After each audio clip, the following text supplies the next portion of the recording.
Maybe the ugliest game of the weekend, San Francisco at Atlanta. Hey, how are you, folks? Jason Horowitz and NFL.com's Pat Kerr. We're glad to be with you. Folks? It is 2-5 San Fran, 1-6 Atlanta. The 49ers, 5 straight losses. The Falcons on their second 3-game skid of the season, but at least they get to play at home where they do have a win this season. Pat, these offenses are just god-awful so far this year. They are awful, but I'm going to tell you that I think Joey Harrington got scrutinized and blamed for things that weren't all his fault. My suggestion to Atlanta is the following. Feed Roddy White. He's been terrific in the last 4 or 5 games. I saw that at camp this summer. Guy was working hard. And then switch the carries to Jurius Norwood. Much more explosive player, averaging almost 6 yards a carry. It's time to give him the ball twice as many times the work done. Yeah, you'd have to see if that happens, especially now that Atlanta's coming back off a bye week, and we'll see how that goes. Remember, they no longer have Grady Jackson on defense, which is something that now is Jacksonville's problem. On the other side, you talked about Joey Harrington. He's back in. Byron Leftwich had surgery, not ready to go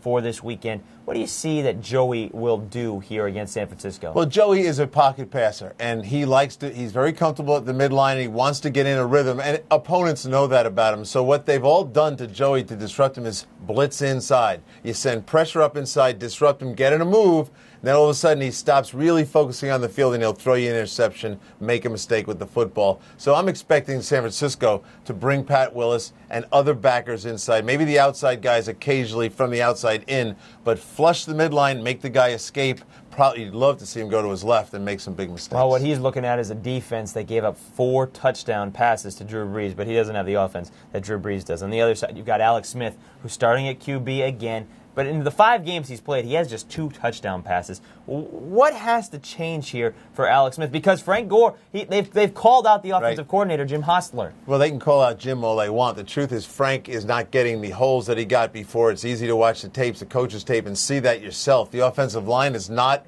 the force that they have been in the past. Don't ask me why. I don't understand why. Frank Gore is now limping. He's not 100% healthy. Your down-the-field receiver targets aren't very threatening. And your big tight end that you drafted out of Maryland in the first round, he's not doing a very good job. So I'm going to play Alex. There's not much to defend here.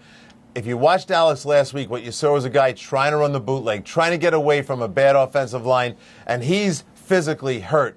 He threw too many balls down right into the ground for me to think the guy can function right now the way he is. It's a big part of the reason why he's only completing about 50% of his passes. Let's throw all those numbers into a prediction. Remember, it's the 2 worst scoring offenses in the NFL. You've got 31st in Atlanta, 32nd in San Francisco. Let's throw them all into a computer. 10,000 tests, 10,000 results. It's the AccuScore prediction. Here's what it has for this game.